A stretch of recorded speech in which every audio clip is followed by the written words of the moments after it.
Prince లో శ్రీరస్తు శుభమస్తు sale వైభవం Vaibhogam March 19 నుంచి ఏప్రిల్ 10 వరకు.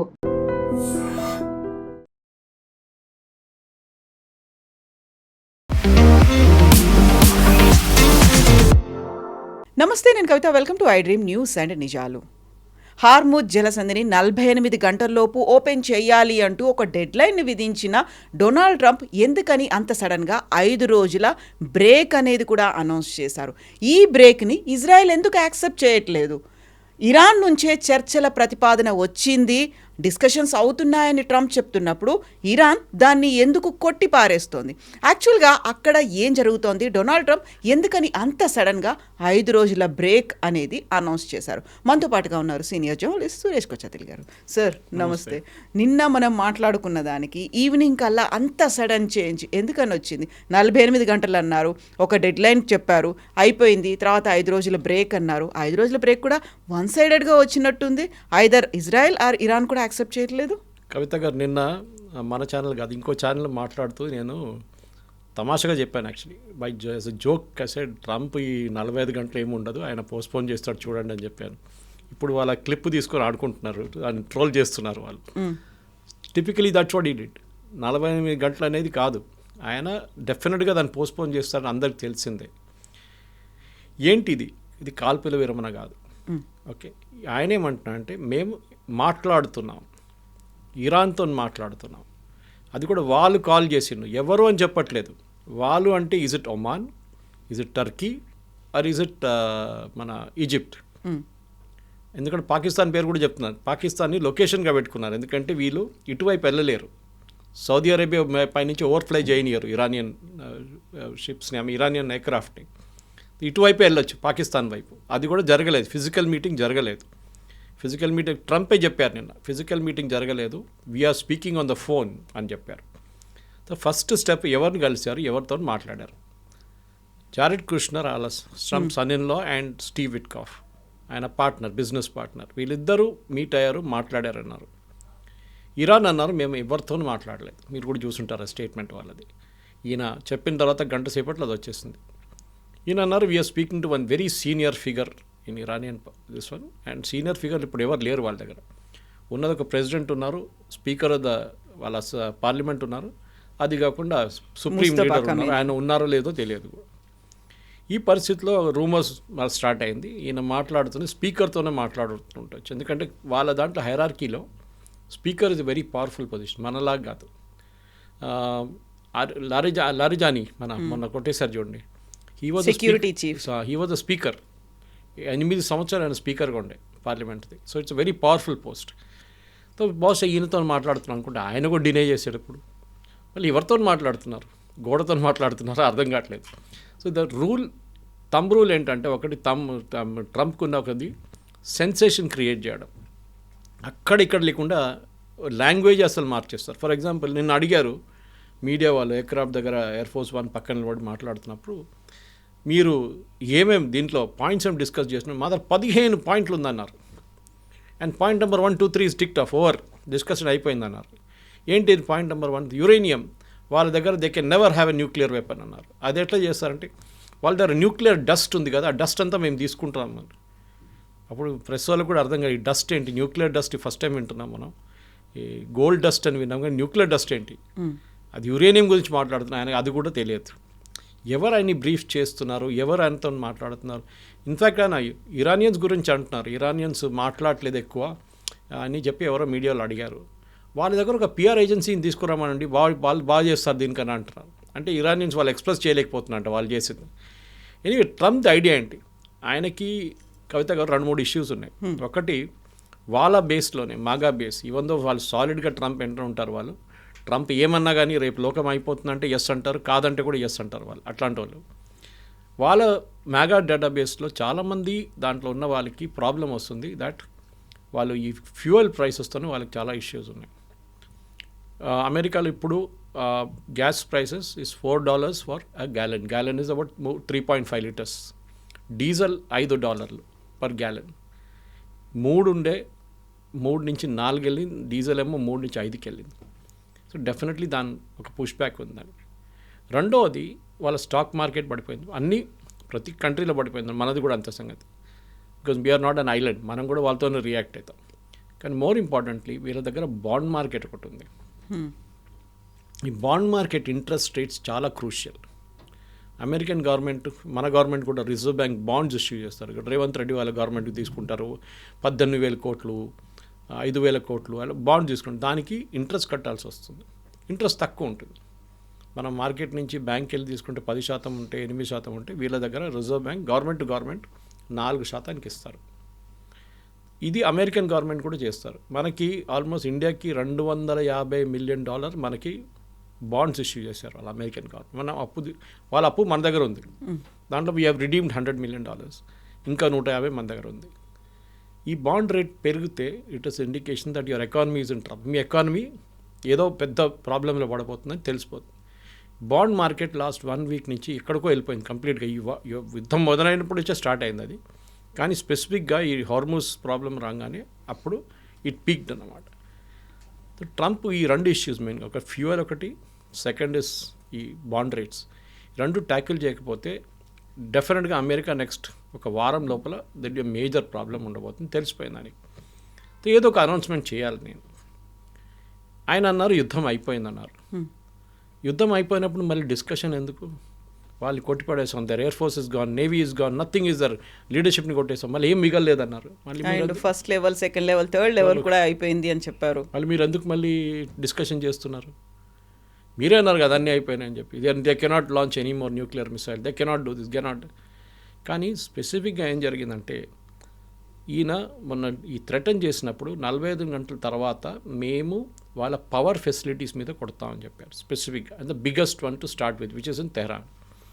ఇరానియన్ పవర్ ఇన్ఫ్రాస్ట్రక్చర్ ఒక సింగిల్ మొనోలిత్ కాదు. అంటే మొనోలిత్ అంటే ఎక్స్ప్లెయిన్ చేయాలంటే మీకు ఒక సింగిల్ పెద్ద ప్లాంట్ కాదు.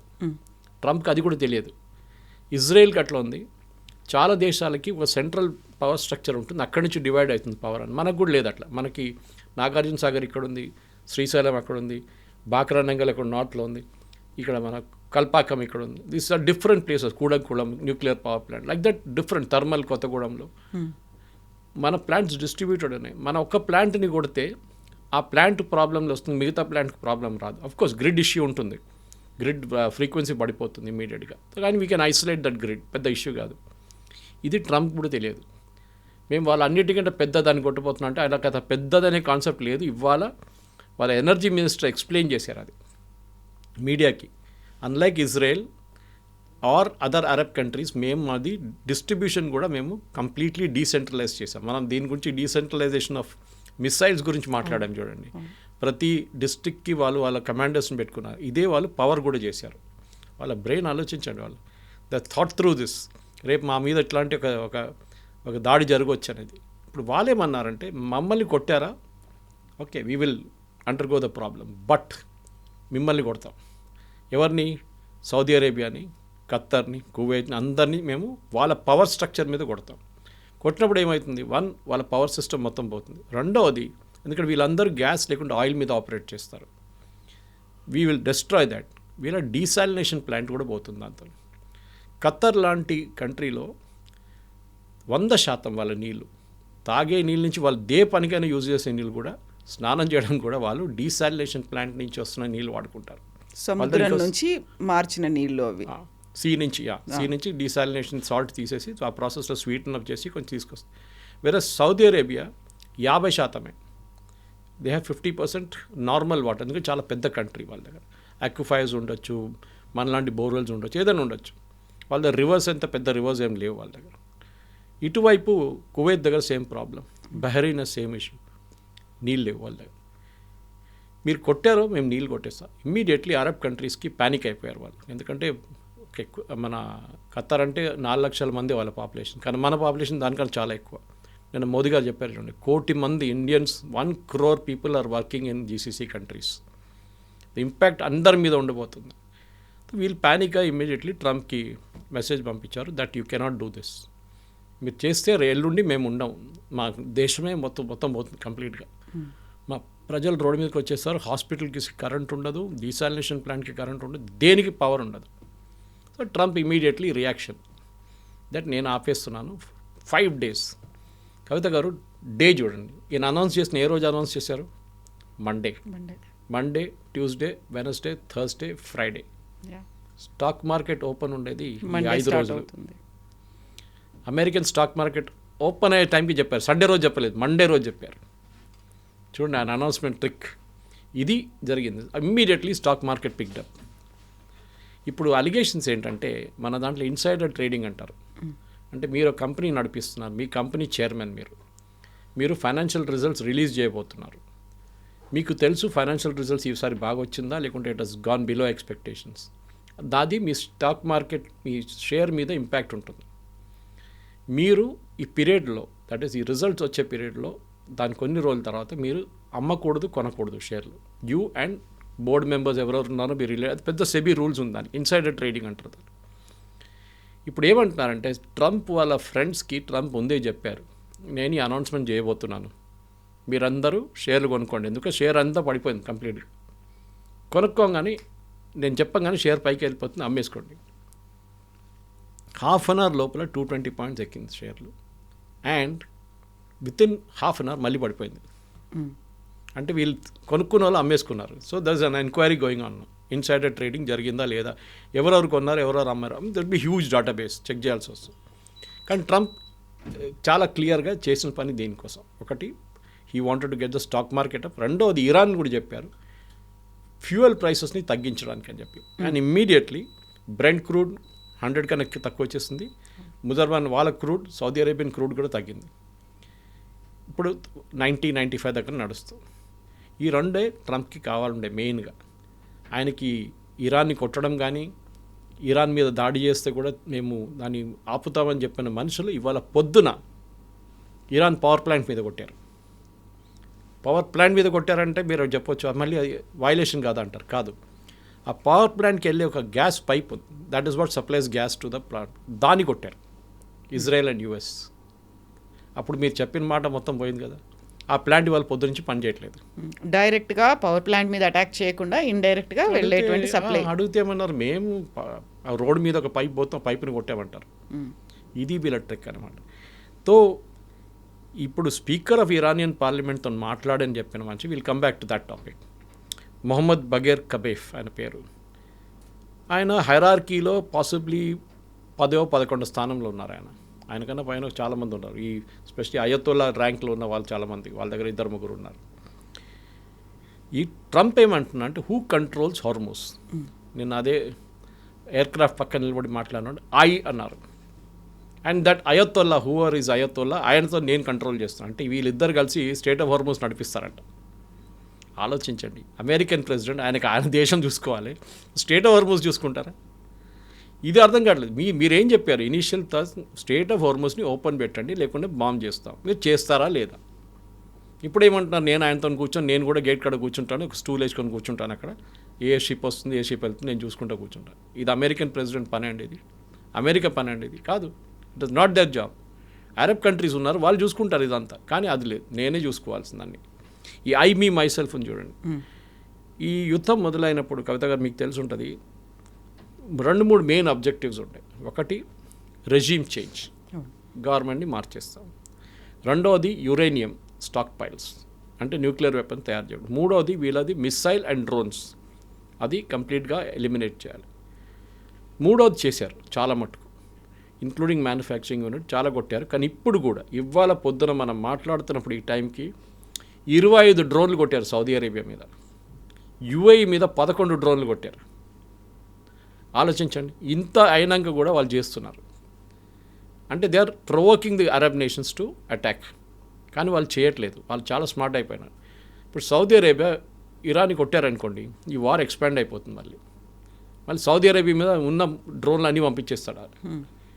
ఇప్పుడున్న పరిస్థితిలో ఫస్ట్ మ్యాటర్ జరగలేదు, ఇరానియన్ రెజీమ్. నా అనాలిసిస్ ప్రకారం ట్రంప్ ఏం గేమ్ ఆడుతున్నారంటే, ఒకటి, అక్కడ ఉన్న వాళ్ళ నడిమిట్లోనే ఒక కన్ఫ్యూజన్ క్రియేట్ చేస్తున్నారు. అది టిపికల్ పాలిటిక్స్. ఇప్పుడు మన దగ్గర కూడా పార్టీలు ఉంటే 3 గ్రూపులు ఉంటే, మీరు ఒక గ్రూప్ చెప్తారు నేను మీ వాళ్ళని ముఖ్యమంత్రి చేస్తాను, రెండోవని పిలిచి అదే అంటారు, మూడోవని పిలిచి అదే అంటారు.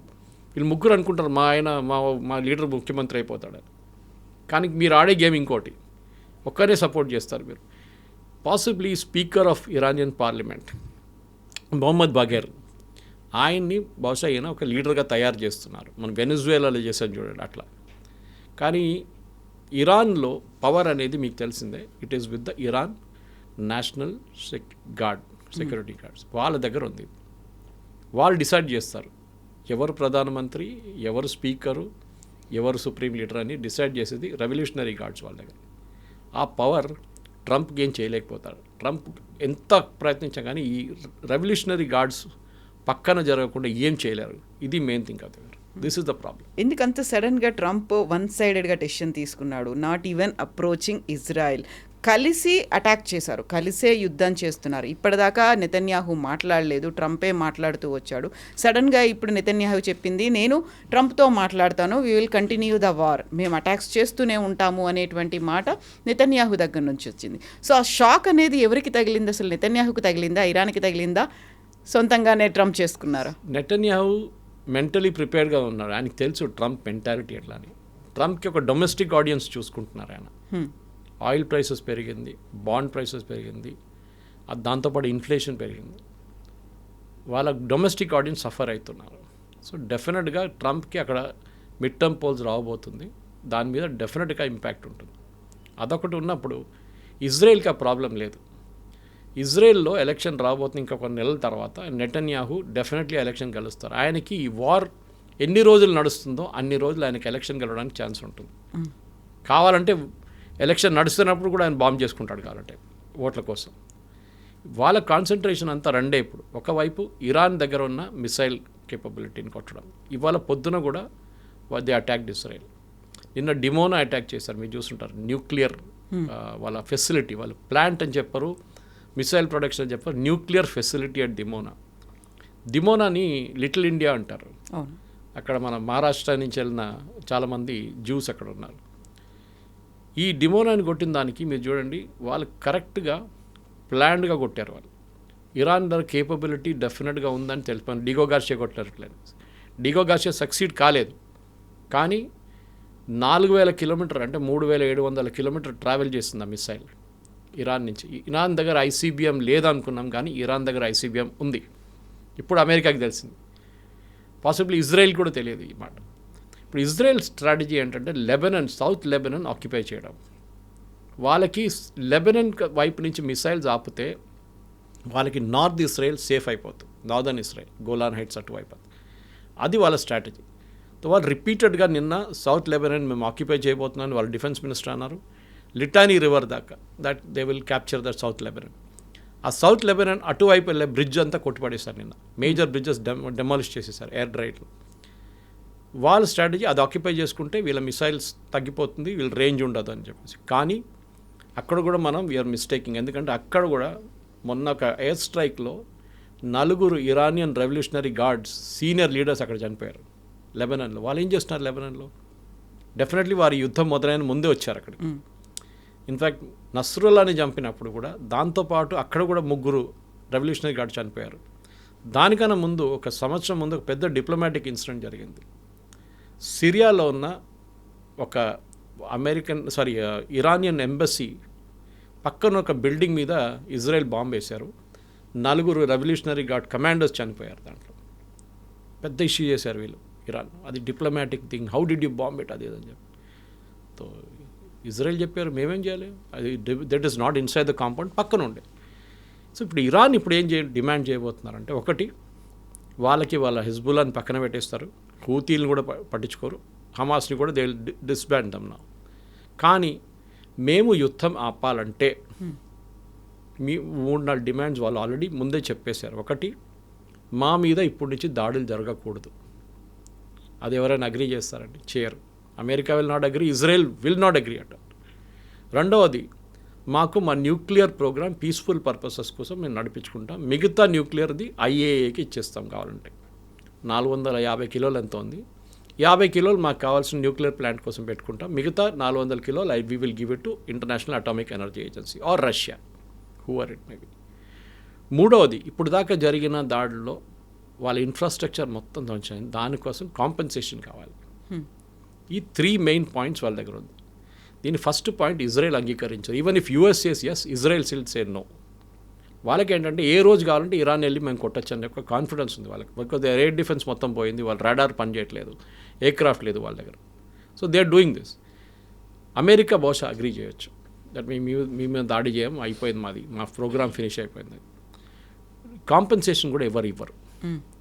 Uranium is a touch issue. ఎందుకంటే యురేనియం ఒకసారి వీళ్ళ చేతికి వచ్చేస్తే అమెరికా ఆర్ ఐఏఏ ఒక కాన్ఫిడెన్స్ వచ్చేస్తుంది, వీళ్ళు ఇంకా న్యూక్లియర్ వెపన్స్ డెవలప్ చేయలేరు అని చెప్పేసి. ఈ 3 పాయింట్స్ వాళ్ళు అడిగారని చెప్పి నిన్న కూడా I made a note of that అన్నమాట.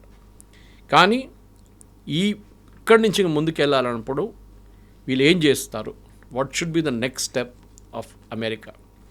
నేనేమనుకున్నాను, నిన్న ట్రంప్ ఇంత సీరియస్గా అనౌన్స్ చేసిన తర్వాత ఇవాళ బహుశా ఒక డల్ డే ఉండబోతుంది, మనకి డిస్కషన్ కూడా ఏమి ఉండదు టిల్ ఫ్రైడే. మనం ఏం న్యూస్ లేదు, బాంబులు పడలేదు అనుకుంటే అప్పుడే పడ్డది బాంబు పొద్దునే. ఇజ్రాయెల్ వేసారు, దాని తర్వాత అమెరికా వేసారు, చెప్పాను చూడండి, పవర్ ప్లాంట్ పక్కన కొట్టారు. సో దట్ మీన్స్ వీళ్ళు ఆపట్లేదు. ట్రంప్ చెప్పిన మాట ట్రంప్కే వీళ్ళు ఆయనకే ఎవరు పట్టించుకోవట్లేదు. ఎందుకంటే వాళ్ళ ఆర్మీ, వాళ్ళ air force and their navy వాళ్ళు ఎవరు ఇప్పుడు ట్రంప్ని మాట వినట్లేనట్లున్నారు. ఎందుకంటే మెరీన్స్ని తీసుకొస్తున్నారు ఖర్గ్ ఐలాండ్ మీద దాడి చేయడానికి. మీరే అన్నారు హార్మూజ్ ఓపెన్ పెట్టండి, we will patrol it together అని చెప్పారు. మళ్ళీ why are you going to Kharg island? Moment అమెరికాలో చాలా సెన్సిటివ్ అనే ఇష్యూ అంటే బూట్స్ ఆన్ ద గ్రౌండ్ అంటారు. అంటే వీళ్ళ సోల్జర్స్ని ఫిజికల్లీ అక్కడ వెళ్ళి పంపించడం, ఇరాన్లో బ్యాటిల్ ఫీల్డ్లో ఉంచడం. డెఫినెట్గా చాలామంది చనిపోతారు, డ్రోన్లు కానీ మిసైల్ కానీ ఏదో అది జరిగితే ఈవెన్ 5 మంది చనిపోతే కూడా it will become a big issue in US. వాళ్ళకి చాలా సెన్సిటివ్ అవరు. మనం అంటాం ఎప్పుడైనా single death is a tragedy, million is a statistics అంటాం. అదే సంగతి ఇక్కడ కూడా. ఇప్పటికే 16 మంది చనిపోయారు అని లెక్కలు చెప్తున్నాయి, 140 మంది ఇంజర్డ్ అయ్యారు. అది కూడా చాలా ఇంపార్టెంట్. సో ఇప్పుడు ఆంఫిబియస్ షిప్స్ కానీ అడిషనల్ తీసుకుంటే ఇరాన్ ఏమన్నారంటే, మీరు వీళ్ళని తీసుకొస్తే ఒకటి మేము కార్గిల్ మీద దాడి చేస్తాం, మా సంపత్తి కూడా పోతుంది దాంతో, our tanks will get hit, doesn't matter. మేము రెడ్ సీ వైపు కూడా మైన్స్ వేస్తాం, ఫర్గెట్ స్ట్రేట్ ఆఫ్ హార్మూజ్, అక్కడ కూడా మైన్స్ వేసేస్తాం, రెడ్ సీ వైపు కూడా వేసేస్తాం, మొత్తం పెర్షియన్ గల్ఫ్ మొత్తం మేము మైన్లు వేసేస్తాం, ఎక్కడెక్కడి నుంచి షిప్స్ పోతాయి, entire thing will get blockade. ఇప్పుడు ఇదన్నీ కలుపుకుంటున్నప్పుడే ట్రంప్కి ఈ ప్యానిక్ సిచ్యువేషన్లో వచ్చేసారు. సో డెఫినెట్గా Arab nations, especially Saudi Arabia and Khattar, వీళ్ళిద్దరు ప్రెషర్ పెట్టుంటారు యూఎస్ మీద, కాదు ప్లీజ్ స్టాప్ దిస్, ఇప్పుడు చాలా అయిపోయింది, ఇప్పుడు దాకా ఆపుదాం అనుకున్నాం కానీ మీరే చెప్పారు యుద్ధం అయిపోయింది, వీఆర్ వైండింగ్ డౌన్ ఆపరేషన్స్ అన్నారు. మళ్ళీ మీరు $200 బిలియన్ ఎందుకు అడిగారు యూఎస్ కాంగ్రెస్ దగ్గర? ఇవాళ కూడా ఉంది, ఇవాళ కూడా డిస్కషన్ ఉంది దాని మీద. అయిపోయింది కదా యుద్ధం, మళ్ళీ $200 బిలియన్ ఎందుకు? ఇది ప్రశ్న. ఇరాన్కి అంత స్ట్రెంగ్త్ ఎక్కడి నుంచి వస్తుంది, ఎలా వస్తుంది? ఇన్ని రోజులుగా కంటిన్యూ అవుతుంది, 4th వీక్ అనేది ఉంది, అండ్ ఫైటింగ్ వెరీ స్ట్రాంగ్ అనేది ఉంది కదా. ఇరాన్లో అందరు అండర్ ఎస్టిమేట్ చేశారండి. అది not just president Trump, Benjamin Netanyahu, GCC countries, అందరూ, ఎవ్రీబడి అండర్ ఎస్టిమేటెడ్ ఇరాన్. వాళ్ళు అనుకున్నారు వీళ్ళని ఫస్ట్ డే కొట్టారు చూడండి, దాంతో ఇరాన్ అయిపోయింది, సరెండర్ అయిపోతారు, ట్రంప్ చెప్పినట్ల నేను ఇంటర్వ్యూ తీసుకుంటాను నెక్స్ట్ లీడర్ కోసం, అన్నీ రెడీగా ఉన్నారు వాళ్ళు. కానీ ఇరాన్ ఇట్లా రిటర్న్ ఏం చెప్తారు, అటాక్ చేస్తారని వీళ్ళు ఎవ్వరు అనుకోలేదు, కళలో కూడా వీళ్ళు రాకపోవచ్చు, చేశారు వాళ్ళు. అని దానికి కారణం ఏంటంటే, ఒకటి they had time to prepare, చాలా మెథాడికల్గా ప్రిపేర్ అయ్యారు వాళ్ళు. నేను చెప్పాను చూడండి, ఈ డిస్ట్రిబ్యూషన్ అంటే వార్, నిన్న రాత్రి కూడా I was hearing on military ఛానల్లో నేను ఒక ప్రోగ్రామ్ విన్నాను, వార్ అనేది, and even Fareed Zakaria did a very good program దాని గురించి. $20,000 ఉన్న డ్రోన్ని యూజ్ చేసి $5 మిలియన్ ఉన్న ఒక మిసైల్ని కొట్టడం ఈ యుద్ధం కాన్సెప్టే మార్చేసింది. అమెరికాకి అర్థమైపోయింది, సరే మేము 20 డ్రోన్లు కొట్టుపడేస్తాం, కానీ మీ కాస్ట్ ఏంటి, what is the cost of bringing down the drone, you are spending millions. వాడికి ఏం పోయింది అంటే, ఒక $5 మిలియన్ ఉన్న ఒక మిసైల్కి యూ కెన్ బై 400 డ్రోన్స్. ఆలోచించండి ఎక్కడుంది. ఇరాన్ మాస్ ప్రొడ్యూస్ చేస్తారు. ఇప్పుడు నిన్న ఎవరో చూసాను, Indian army should have 1 lakh drones అంటున్నారు. రేపు పాకిస్తాన్ అటాక్ చేయండి, మన దగ్గర 1,00,000 డ్రోన్లు ఉండాలి, మనం పంపిస్తూనే ఉండాలి వాళ్ళ వైపు అంటున్నారు. లాజిక్ కరెక్ట్ అది. ఇప్పుడు యుక్రెయిన్లో చూస్తున్నారు మీరు, అందరూ అన్నారు రష్యా యుక్రెయిన్ వార్ ఇట్లానే ఇజ్రాయెల్ గాజా లాగా ఉంటుంది, 2 రోజులు అయిపోతుంది, 3 రోజులు ఫినిష్ చేసేస్తారు పుటిన్. 4 సంవత్సరాలు అయింది, 1,00,000 మంది ఇక్కడ చనిపోయారు, 1,00,000 మంది అక్కడ చనిపోయారు. Any result? No result. ఇప్పుడు కూడా యుక్రెయిన్ రష్యా మీద దాడులు చేస్తున్నారు, ఏది డ్రోన్స్ యూజ్ చేసి. రష్యా ఏం చేస్తున్నారు, ఇరాన్ ఇచ్చిన షహీద్ డ్రోన్స్ వాడుకుంటున్నారు, which is what they are using against Saudi Arabia and వాళ్ళ నేబర్స్ విత్ రింగ్. వార్ అనే కాన్సెప్ట్ కూడా దీంట్లో చాలా మటుకు అమెరికా ఒక అర్థం చేసుకున్నారు. మైట్ ఈస్ నాట్ రైట్ అంటే మీ దగ్గర పెద్ద షిప్లు, పెద్ద మిసైల్ సిస్టమ్స్, అది ఇది టామహాక్ పనికి రాదు. జెరాల్డ్ ఫోర్డ్లో లాండ్రీ రూమ్లో ఒక ఫైర్ వచ్చేది, అది అవుట్ ఆఫ్ యాక్షన్ అయిపోయింది, గాన్ ఫినిష్డ్. మీ దగ్గర ఉన్న F-35 బాంబర్ మీద ఇరాన్ స్టెల్త్ బాంబర్ మీద వాళ్ళు అటాక్ చేశారు. వాళ్ళ దగ్గర అంత పెద్ద యాంటీ ఎయిర్క్రాఫ్ట్ సిస్టమ్స్ లేదు. వాళ్ళ మిసైల్స్ ఉండొచ్చు, డ్రోన్స్ ఉండొచ్చు, కానీ యాంటీ ఎయిర్క్రాఫ్ట్ సిస్టమ్స్ ఎక్కడి నుంచి వచ్చింది? వాళ్ళ పాత చైనీస్ సిస్టమ్ ఉండొచ్చు, లేకుంటే రష్యన్. మీ దగ్గర F-35 suppose B stealth bomber, రాడార్లో కనిపించదు, వాళ్ళకి ఎట్లా కనిపించింది? This is going. అప్పుడు యుఎస్ అందరికన్నా ఇది వాళ్ళు అనుకున్నారు, మా దగ్గర ఉన్న technology world's most powerful army, మా నేవీ పవర్ఫుల్ ఉంది, అన్నీ బాగానే ఉంది. కానీ ఇప్పుడు కూడా మీరు స్ట్రేట్ ఆఫ్ హార్మోస్ ఒక హైపోథెటికల్ సిచ్యువేషన్ తీసుకుందాం కవిత గారు. రేపు స్ట్రేట్ ఆఫ్ హార్మోస్ మేము ఓపెన్ చేయమని ఇరాన్ చెప్తున్నప్పుడు అమెరికా ఏం చేస్తారు? వాళ్ళు దాడి చేస్తారు వీళ్ళ మీద. మేము ఎస్కాట్ చేసి షిప్స్ని తీసుకెళ్తా అంటారు.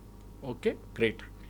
తీసుకెళ్తున్నప్పుడు ఒక చిన్న బోట్ చాలు. మన దగ్గర ఈ ఇన్ఫ్లేటబుల్ బోట్స్ ఉంటుంది, యమహా మోటార్ పెట్టుకొని నడిపిస్తారు. అట్లాంటి ఒక మోటార్, ఇద్దరు కూర్చోవచ్చు, ముగ్గురు కూర్చోవచ్చు. దాంట్లో సూయిసైడ్గా యూజ్ చేసుకుంటారు. దాన్ని వెళ్ళి షిప్స్ని కొడతారు. ఒక్క షిప్ కొడితే చాలు, సైకలాజికల్ ఇంపాక్ట్ మిగతా అందరి మీద ఉంటుంది. అది it cannot move. Strait of Hormuz open చేయాలంటే Iran should agree first. Iran చెప్పాలి ఎస్ వీ విల్. దీనికి నెగోసియేషన్స్ అంటారు. ఇది నెగోసియేషన్ చేయాల్సిన పని చేసేటోళ్ళు ఎవరు కనిపించట్లేదు. స్టీవ్ విట్కాఫ్ అండ్ యారెడ్ కుష్నర్కి ఏం పొలిటికల్ ఎక్స్పీరియన్స్ ఉంది? ఏం లేదు.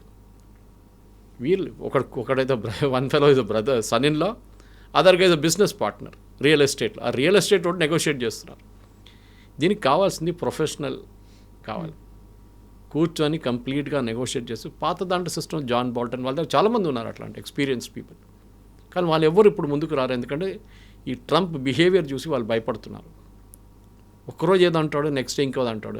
They cannot do like that. Negotiations అన్ని చాలా కేర్ఫుల్గా చేయాల్సి వస్తుంది. సో బహుశా ఎవరైనా ఎక్స్పీరియన్స్డ్ వాళ్ళని తీసుకొచ్చి వాళ్ళు కూర్చోబెట్టి నెగోషియేట్ చేస్తే బాగుంటుంది. అది ఎవరు నాకు ఇప్పుడు Egypt is a good idea, డెఫినెట్గా Egyptian president is a good idea. Jordanian king ఆ లెవెల్లో ఉండాలి. ఏదో వాళ్ళ పిల్లల్ని పంపించడం కాదు, డిఫెన్స్ మినిస్టర్ నువ్వు మా ఫారిన్ మినిస్టర్ వెళ్ళని చెప్పడం కాదు. దట్ టాప్ లెవెల్లో ఈ నెగోసియేషన్స్ ఉండాలి.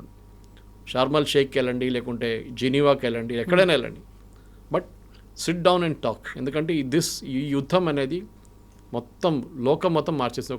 ఒక ఏం చెప్తారు, అపోకాలిప్స్ వచ్చింది మొత్తం అక్రాస్ ద వరల్డ్. ప్రతి ఎకానమీ, శ్రీలంకలో ప్రతి వారం ఒక 2-వీలర్కి 5 లీటర్లు పెట్రోల్ అండ్ 4-వీలర్కి 15 లీటర్ పెట్రోల్ అంతే ఫిక్స్ చేశారు. మన దగ్గర లేదు. మన దగ్గర చేస్తే అయిపోతుండే ఇప్పుడు దాకా. మోదీ మీద అది ఇది మొత్తం. ఇప్పుడు కూడా పెట్రోల్ ఫుల్ ట్యాంక్ కొట్టించుకుంటున్నారు అందరు. పాకిస్తాన్లో కూడా హై ఎండ్ కార్లకి ఇచ్చేటువంటి పెట్రోల్ అండ్ డీజిల్ని కూడా ఎక్కువ రేట్ పెంచేశారు, 300 రూపీస్ లీటర్. పాకిస్తాన్ ఇస్ 4-డే week. Private companies, government organisation and స్కూల్స్కి 4-డే వీక్ చేసేసారు. గవర్నమెంట్ వెహికల్స్ యూజ్ చేయకూడదు. మన దగ్గర ఆ పరిస్థితి రాలేదు, కానీ వస్తుంది. మోదీ గారు నిన్న స్పీచ్ ఇస్తూ అన్నారు, we have to change the way. కోవిడ్లో మనం ఎట్లా మార్చుకొని ఎట్లా ఛాలెంజ్ ఫేస్ చేసాం, మనం అదే టైప్లో మనం చేయాల్సి వస్తుంది. ఇక్కడే మళ్ళీ లాక్డౌన్ ఏమైనా పెడతారా అనే మాట కూడా వినిపిస్తుంది. లాక్డౌన్ జరగదు. Lockdown is no. దీనికి లాక్డౌన్ అక్కర్లేదు. It's is not an infection. దీనికి కావాల్సింది ఏంటంటే మనం స్పెషలీ మన కుకింగ్ మెథడ్స్ మార్చుకోవాల్సి వస్తుంది చాలా మటుకు. అది 3-4 రేంజెస్లో ఉంటుంది. నిన్ననే గవర్నమెంట్ ఆఫ్ ఇండియా ఒక నోటిఫికేషన్ ఇష్యూ చేశారు. పైప్ న్యాచురల్ గ్యాస్ని ప్రయారిటీ ఇవ్వబోతున్నాం. మన దగ్గర భాగ్యనగర్ గ్యాస్ ఉంది, which belongs to Reliance. Pipe natural gas ప్రతి చోట్ల వాళ్ళు పైప్ వేసుకున్నారు, కానీ డిస్ట్రిబ్యూషన్ జరగట్లేదు. ఇది మన ఎలక్ట్రిసిటీ కనెక్షన్ లాగా. మీరు మెయిన్ రోడ్ మీద 11 kV వేసేసారు, కానీ లోపల తీసుకోవాలంటే మీకు లోవర్ లెవెల్ కావాల్సి వస్తుంది పవర్ సప్లై. అక్కడి నుంచి ట్రాన్స్ఫార్మర్కి వెళ్తుంది, ట్రాన్స్ఫార్మర్ నుంచి 220కి వెళ్తుంది. ఇది జరగట్లేదు. సో పైప్స్ ప్రతి చోట వేసారు, కానీ దాన్ని డిస్ట్రిబ్యూషన్ చేయట్లేదు. అది మనం on a war footing basis ప్రతి సిటీలో చేయాల్సి వస్తుంది. నేను బహుశా చెప్పే ఉంటాను మీద, నేను ట్రివాండ్రంలో ఉన్నప్పుడు when I was working with జనం టీవీ, నేను అక్కడ వాళ్ళు నాకు ఒక 3-bedroom ఫ్లాట్ ఇచ్చారు. నేను వెళ్ళి చూస్తే గ్యాస్ కావాలని గ్యాస్ కోసం సిలిండర్ కోసం దేవులాడితే అది చేస్తే no need, it's a pipe gas అన్నారు, విచ్ ఇస్ ద రెవల్యూషన్. ఆ టైంలో I'm talking of Covid time. ఆ టైంలో కూడా వాళ్ళ దగ్గర పైప్ గ్యాస్, మన దగ్గర ఎన్నో అపార్ట్మెంట్స్ కొత్త అపార్ట్మెంట్స్లో కూడా పైపులు వేసారు, కానీ కనెక్షన్ ఇవ్వలేదు. సో గవర్నమెంట్ ఒక ఇన్సెంటివ్ ఇవ్వాల్సి వస్తుంది. నేను కూడా మాట్లాడారు ఇన్సెంటివ్ గురించి. We have to have an incentive. Especially డాబాలు, రోడ్ సైడ్ డాబాలు, వాళ్ళకేం కావాలి, ఎథనాల్ బేస్ కుకింగ్ చేయొచ్చు వాళ్ళు. ఎందుకంటే ఫార్మింగ్ వాక్ నుంచి ఎథనాల్ ఈజీగా వచ్చేస్తుంది వాళ్ళకి. రూరల్ ఏరియాస్లో బయోగ్యాస్ యూజ్ చేసుకోవచ్చు. అందరు చేయాలని చెప్పట్లేదు, కానీ we got use to LPG. అది ప్రాబ్లం. ఎల్పిజి మన దగ్గర లేదు, మనం బయట నుంచి తెప్పించుకోవాల్సింది. కానీ మేము ప్రొడ్యూస్ చేయొచ్చు, మీరు క్రూడ్ ఆయిల్ తెచ్చుకొని దాన్ని బై ప్రోడక్ట్గా చేయొచ్చు. ఎందుకు మన హీలియం దొరకట్లేదు? Helium is used in semiconductors, helium is used in MRI scan లాగిపోతాయి రేపు. ఎక్కడి నుంచి మీరు మనం పెట్రోల్ డీజిల్ గురించి ఆలోచిస్తున్నాం, కానీ దాని యూసేజ్ ఎక్కడెక్కడికో వెళ్తుంది. అది ఇది మెయిన్ రీజన్. సో మనం ఏం చేయాలంటే right no priority, of course వాళ్ళ నడిమిట్లో వాళ్ళు కొట్టుకుంటారు, రేపు వాళ్ళు బై దోస్తులు అయిపోతారు, మనం బయట వీ విల్ బీ సఫరింగ్ అన్నమాట. సో మనం మన డిపెండెన్స్ ఆన్ గల్ఫ్, అక్కడున్న ఫారిన్ ఎక్స్చేంజ్ మనకు ప్రిజర్వ్ చేయాలంటే వీ హ్యావ్ టు మన మార్పు మన వైపు కూడా తీసుకురావాల్సి వస్తుంది. గల్ఫ్ ఎట్లా మారుస్తున్నారు, ఎందుకంటే మొహమ్మద్ బిన్ సల్మాన్ అన్నారు ఈ ఆయిల్ ఎక్కువ రోజులు ఉండదు, we also got to change అన్నారు. ఇవాళ పొద్దున ఐ వాచ్డ్ చాలా మంచి ఒక ఆర్టికల్ వచ్చింది గల్ఫ్ న్యూస్లో. గుజరాత్లో అదానీ వాళ్ళ పెద్ద ఒక సోలార్ ప్రాజెక్ట్, వాళ్ళు ఏమంటున్నారంటే ఇది ఒక 18 టౌన్స్ని ఎలక్ట్రిసిటీ సప్లై చేయవచ్చు అంట. అంత పెద్ద ఫామ్ పెట్టారు సోలార్ది. Why not everywhere? ప్రతి చోట Cochin airport can be fully 100% solar. ప్రతి చోట్ల చేయాల్సింది ఇది. కానీ దానికి ఒక మెంటల్ మేకప్ మార్చాల్సి వస్తుంది. మన దాంట్లో అది లేదు. వీఆర్ కంఫర్టబుల్ విత్ ఎల్పిజి, కానీ ఎల్పిజి అక్కడి నుంచి రేపు రాదు. లేకుంటే ఇప్పుడు చూడండి ఖతార్ ఏమంటున్నారు, నెక్స్ట్ 5 years మేము సప్లై చేయలేము, అంత డ్యామేజ్ జరిగింది మాకు. మీరు ఎక్కడికి వెళ్తారు? Qatar supplies world's 20% gas, liquid natural gas. మీరు ఎక్కడ వెళ్ళి తీసుకుంటారు? యూఎస్కి వెళ్తారా, రష్యాకి వెళ్తారా? ఇది పెద్ద ఒక డిబేటింగ్ పాయింట్ ఉంది కవిత గారు, that Indian society it self. ఎందుకంటే మనకు ఎక్కడో జరిగిన యుద్ధం అని కాకుండా మన మీద ఉన్న ఇంపాక్ట్ కూడా మనం నేర్చుకోవాలి.